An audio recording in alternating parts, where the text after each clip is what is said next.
how the app works is simply by providing a user, I guess, some self-help tools for them to manage their food waste at home via various layers of functionality.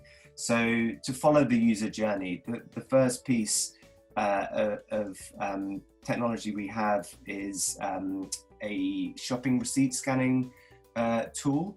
It's using an optical character recognition engine and food ontology database connection. So you go shopping in a supermarket, you snap a picture of your receipts, and then we bring all the products and the prices off that receipt in one click. We then database match them because receipts don't clearly say what the products are, so we match with the database of food to have user-friendly results. We also bring through all the prices.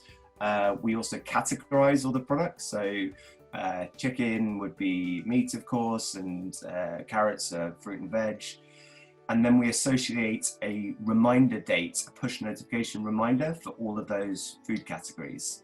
All of that process happens in one click in about 5 or 6 seconds. So there's quite a lot of functionality happening there. And then what that leaves the user with is essentially a digital version of their kitchen in an app. So you're out and about and shopping, and you never have that, oh God, what do I have at home moment. You can see in the app what you have. And you're getting reminders saying, hey, Alex, don't forget you've got avocados and peppers at home. And then the next step is we then have recipes within the app, so you can click on those products you have at home and then get recipes based on those products to help you use them and not throw them away, of course. So that's, I guess, the third piece. So you've got the receipt scanning, reminders, the smart recipes. And then the final, and I guess for me, for the food waste element, the most important piece is the food waste tracking. So you can swipe on a product to say that you tossed it, and then very granularly, that's a word, in great detail, say how much of it you throw away from 0 to 100%. And then there's a whole toss section of the app where you can see what products you throw away every day and week, and importantly, how much money you're wasting. Because from talking to a lot of people, including county councils, it seems that users react better to how much they're losing out or how much money they're wasting rather than how much they could save.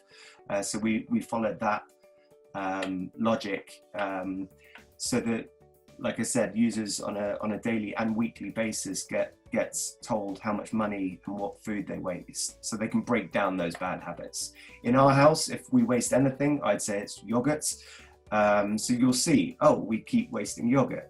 Let's stop buying so much yogurt. So it's that kind of thing. So that's how the app works, and what we're looking to do to help consumers stop food waste.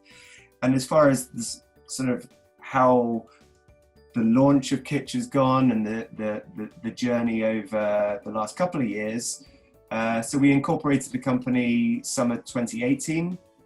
We launched our Android app August last year. We had a very positive PR launch and support from the Google Play App Store launch, which is great.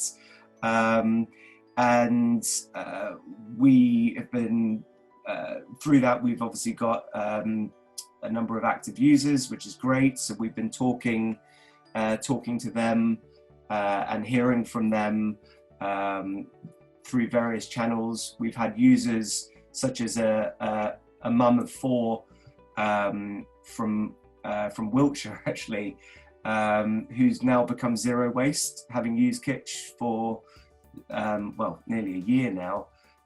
So we are seeing the intervention is working, and we have good active user metrics.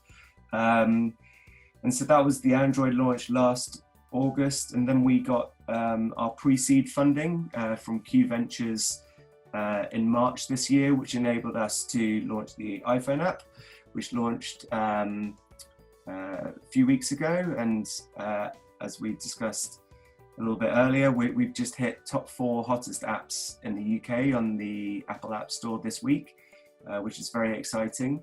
So now we're fully launched in the UK. We've got Android, iPhone apps ready, and the next step for us is some marketing, and we've got some conversations going on with the government and business partnerships as well.